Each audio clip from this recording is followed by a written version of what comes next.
तो दोस्तों इस वीडियो में मैं आपको बताने वाला हूं कि कैसे आप एक मोबाइल का नेट दूसरे मोबाइल में चला सकते हो। अर्थात मेरा जो रिचार्ज किया हुआ है डेटा पैक है वो इस मोबाइल में है और इस मोबाइल में मैं डेटा यूज़ करना चाहता हूं। अर्थात इस मोबाइल में जो सिम कार्ड है या फिर सिम कार्ड नहीं भी है, इसमें कोई भी डेटा पैक अवेलेबल नहीं है, रिचार्ज किया हुआ नहीं है। तो ऐसे में मैं इस फ़ोन का इंटरनेट यूज़ करना चाहता हूँ, मोबाइल डेटा यूज़ करना चाहता हूँ।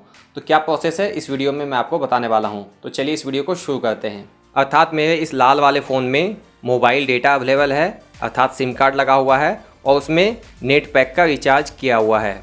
लेकिन मेरे दूसरे मोबाइल में सिम कार्ड ही अवेलेबल नहीं है। आप देख सकते हो सिम कार्ड अवेलेबल नहीं है, सिम कार्ड के सिंबल में क्रॉस लगा हुआ है, या फिर सिम कार्ड लगा हुआ भी है लेकिन डेटा पैक नहीं है, अर्थात रिचार्ज किया हुआ नहीं है। तो कैसे मैं इस मोबाइल के नेट को इस मोबाइल में यूज़ कर सकता हूँ? तो इसके लिए आपको सिंपली जिस फ़ोन में नेट है, डेटा पैक है, उसमें आपको हॉटस्पॉट क्रिएट करना होगा।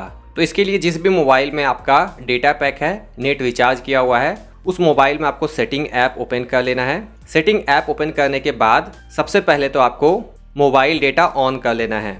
मोबाइल डेटा ऑन करने के लिए आप नेटवर्क में जाओगे और यहाँ पे आपको मोबाइल डेटा ऑन कर लेना है, या फिर मोबाइल डेटा ऑन करने का डायरेक्ट यहाँ पे भी नोटिफिकेशन में आपको शॉर्टकट मिल जाता है। यहाँ पे मेरा मोबाइल डेटा ऑन किया हुआ है। अब आपको इस सेटिंग से बाहर आ जाना है। अब आपको अपने दूसरे मोबाइल में हॉटस्पॉट का सेटिंग ढूंढना है। तो ये मेरा हॉटस्पॉट का सेटिंग है, आप अपने हिसाब से अपने मोबाइल के अकॉर्डिंग ढूंढ लोगे। हॉटस्पॉट सेटिंग ढूंढने के बाद आपको सेटअप ए पोर्टेबल हॉटस्पॉट दिखेगा, ये सेटिंग, इस पर टैप करना है और यहाँ पे आपको अपने हॉटस्पॉट का नाम दे देना है। यहाँ पे मैंने अपने चैनल का नाम दे रखा है और आप अपना पासवर्ड सेट कर लोगे। यहाँ पे आप देख सकते हो डेमो के लिए मैंने पासवर्ड सेट कर रखा है 1 2 3 4 5 ABC। तो आप अपने अकॉर्डिंग कुछ भी पासवर्ड सेट कर लोगे और एक नाम दे दोगे अपने हॉटस्पॉट का। अगर आप पासवर्ड सेट नहीं करते हो तो हॉटस्पॉट ओपन रहेगा और कोई भी रैंडम पर्सन आपके हॉटस्पॉट से कनेक्ट करके आपका मोबाइल डेटा कंज्यूम कर सकता है। इसलिए मेक श्योर कि आप पासवर्ड सेट कर लो।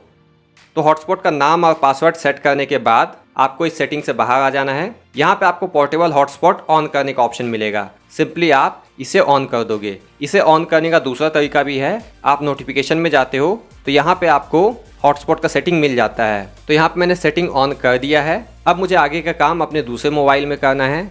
अब दूसरे मोबाइल में मैं सेटिंग ऐप ओपन कर लूँगा, जो कि यहाँ पे मैंने रखा हुआ है setting app. Setting app open करने के बाद दूसरे मोबाइल में मुझे वाईफाई पे टैप करना है। अर्थात पहले मोबाइल में मैंने हॉटस्पॉट क्रिएट किया, दूसरे मोबाइल में मैं उस हॉटस्पॉट को वाईफाई के माध्यम से कनेक्ट कर सकता हूँ। तो सिंपली मैं वाईफाई पे टैप करूँगा और यहाँ पे मुझे वाईफाई का सेटिंग मिल जाता है, इसे ऑन कर देना है। ये सेम सेटिंग आप यहाँ से भी ऑन कर सकते हो। आप नोटिफिकेशन में देखोगे तो यहाँ पे आपको वाईफाई सेटिंग मिल जाता है। तो यहाँ पे जो मैंने हॉटस्पॉट क्रिएट किया था इस वाले फ़ोन में, इस बड़े वाले फ़ोन में, जिस नाम से क्रिएट किया था हॉटस्पॉट, यहाँ पे मुझे देखने को मिल जाता है। अगर देखने को नहीं मिलता है तो आप यहाँ पे रिफ्रेश कर सकते हो, आपको अवेलेबल नेटवर्क्स में हॉटस्पॉट का नाम मिल जाएगा। अब यहाँ पे आप इस हॉटस्पॉट को वाईफाई सेटिंग के माध्यम से कनेक्ट कर सकते हो। तो सिंपली आपको इस पर टैप करना है और यहाँ पे जो भी मैंने पासवर्ड सेट किया था इस दूसरे वाले फ़ोन में, वो पासवर्ड यहाँ पे इंटर करना है। तो मेरा पासवर्ड था 1 2 3 4 5 ABC, जो कि मैंने डेमो के लिए सेट किया था। तो यहाँ पे मैं वही पासवर्ड इंटर कर दूंगा। तो यहाँ पे आप पासवर्ड देख सकते हो, कनेक्ट पे टैप करना है। इस तरह से देख सकते हो इस मोबाइल में हॉटस्पॉट कनेक्ट हो जाता है वाईफाई सेटिंग के माध्यम से। अब मैं अपने इस मोबाइल में इंटरनेट यूज़ कर सकता हूँ।